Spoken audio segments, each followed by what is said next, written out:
etis dan berkontribusi pada pembangunan ekonomi serta meningkatkan taraf hidup pekerja dan keluarganya secara keseluruhan dan memberikan kontribusi kepada masyarakat luas. Oleh karena itu, tanggung jawab sosial tidak terlepas dari pembangunan berkelanjutan. Artinya, suatu organisasi, terutama perusahaan, tidak perlu menjunjung tinggi keputusan dalam menjalankan tugasnya.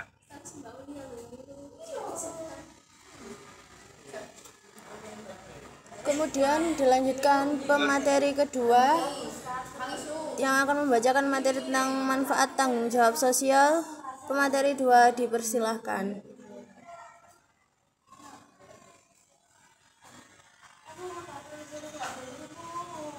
Manfaat tanggung jawab sosial untuk perusahaan. Ketika sebuah perusahaan memikul tanggung jawab sosial, keuntungan tersendiri bagi perusahaan adalah menciptakan citra positif di masyarakat tentang keberadaan lingkungan perusahaan.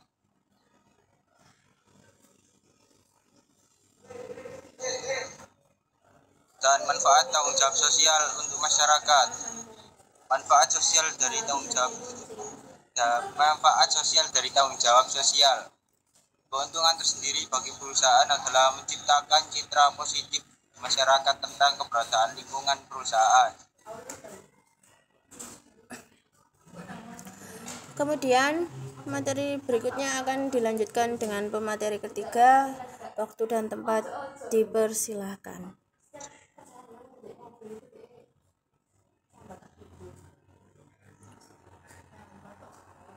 Manfaat tanggung jawab sosial untuk pemerintah. Kepentingan pemerintah dengan tanggung jawab sosial pemerintah juga terlihat lagi bulan. Negara melakukan lebih dari sekedar bertindak sebagai penengah, menetapkan aturan main dalam hubungan masyarakat ekonomi dan memberi sanksi atas pelanggarannya.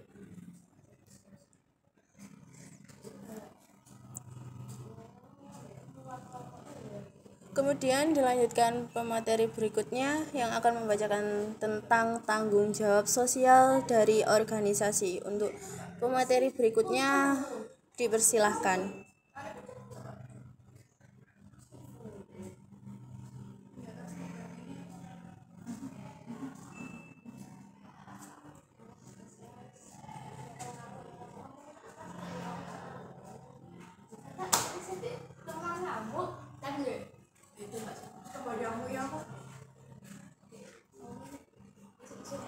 Pemateri berikutnya, Mbak Linda, dipersilahkan.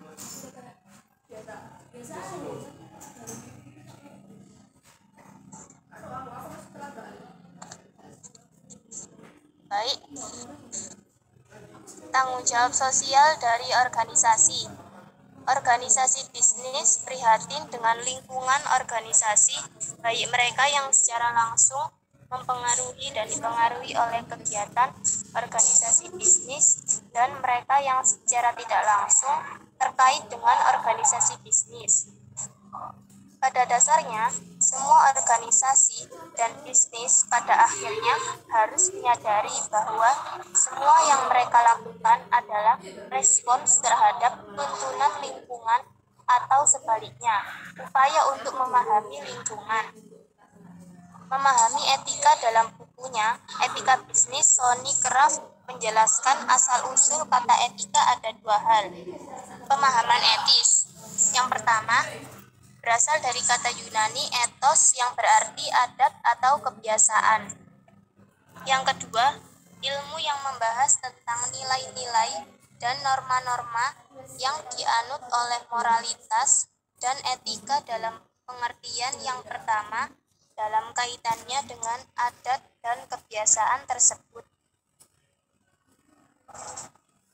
Kemudian materi berikutnya akan dilanjutkan dengan pemateri selanjutnya. Untuk pemateri berikutnya, waktu dan tempat dipersilahkan.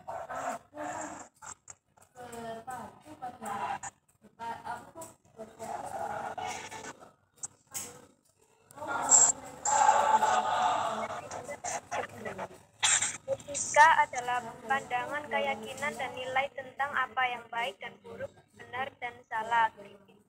Etika manajemen adalah standar kelayakan untuk mengelola organisasi yang memenuhi kriteria etika.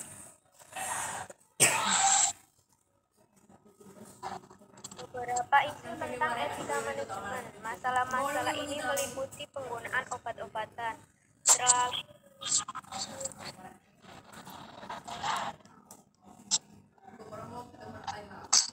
pencurian atau korupsi karyawan, konflik kepentingan, kontrol kualitas, penyalahgunaan informasi, rahasia penipuan pada catatan keuangan, penyalahgunaan aset, perusahaan kerja,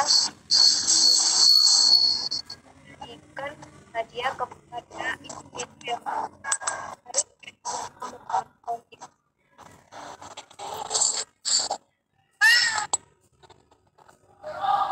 etika manajemen si manfaat. Semua bisa mendapatkan keuntungan dari layanan staf perusahaan, mendapat keuntungan dari kerja keras karyawan yang sangat baik serta karyawannya. Pemenuhan hak-hak bagi pegawai yang menerima insentif haknya terpenuhi setelah dalam organisasi bagi yang tidak beda berhak mendapatkan insentif sampai mereka membuktikan prestasinya. Keadilan, praktik memotivasi karyawan berprestasi, memenuhi prinsip keadilan, yaitu hubungan yang seimbang dengan apa yang telah ditunjukkan karyawan dalam dan dapat kelangsungan organisasi karena jenis motivasi dapat memotivasi karyawan untuk bekerja lebih baik dalam organisasi.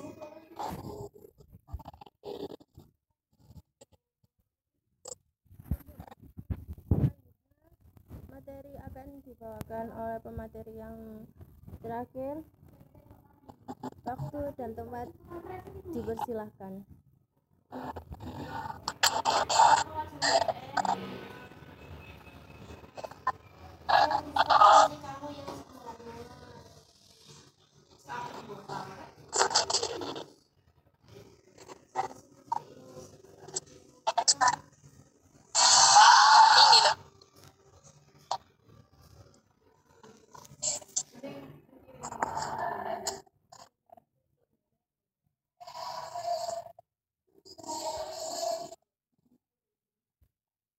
Slide-nya mohon diganti.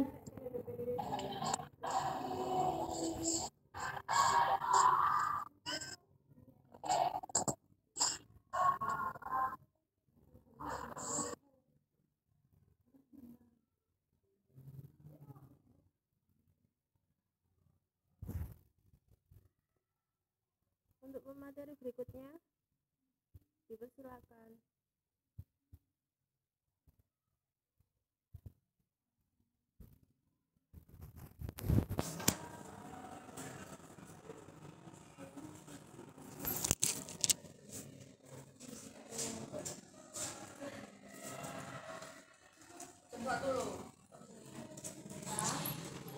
Untuk model evaluasi moral menginstruksikan apakah suatu tindakan atau kegiatan memenuhi standar atau tidak dapat dievaluasi berdasarkan 4 standar moral, yaitu antara lain dalam hal kemanfaatan, penegakan hak atau keadilan, dan kepedulian.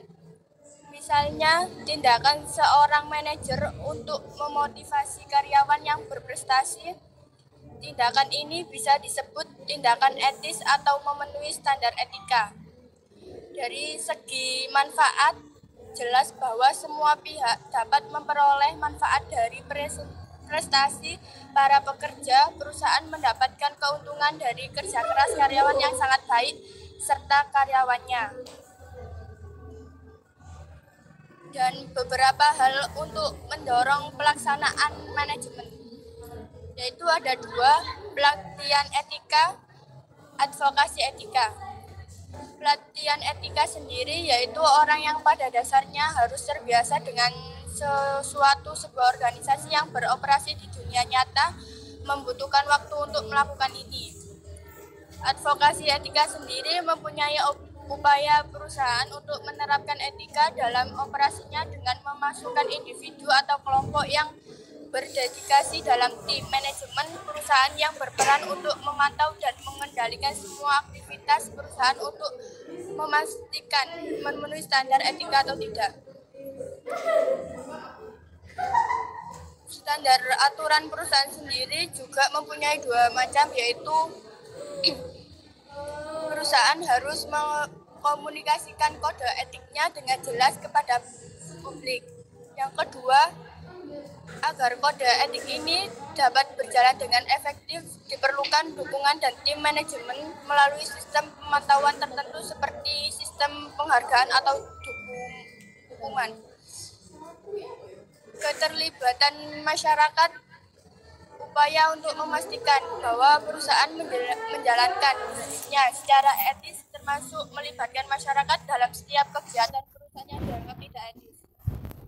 Dan upaya ini memaksa perusahaan atau benar-benar fokus pada kepentingan publik dan mengingatkan bahwa perusahaan jika mereka melakukan kegiatan yang tidak etis, perusahaan akan menghadapi konsekuensi logis berupa penilaian yang buruk. Sekian presentasi dari kelompok kami. Kurang lebihnya saya mohon maaf. Untuk kesimpulannya bahwa presentasi ini yang membahas tentang tanggung jawab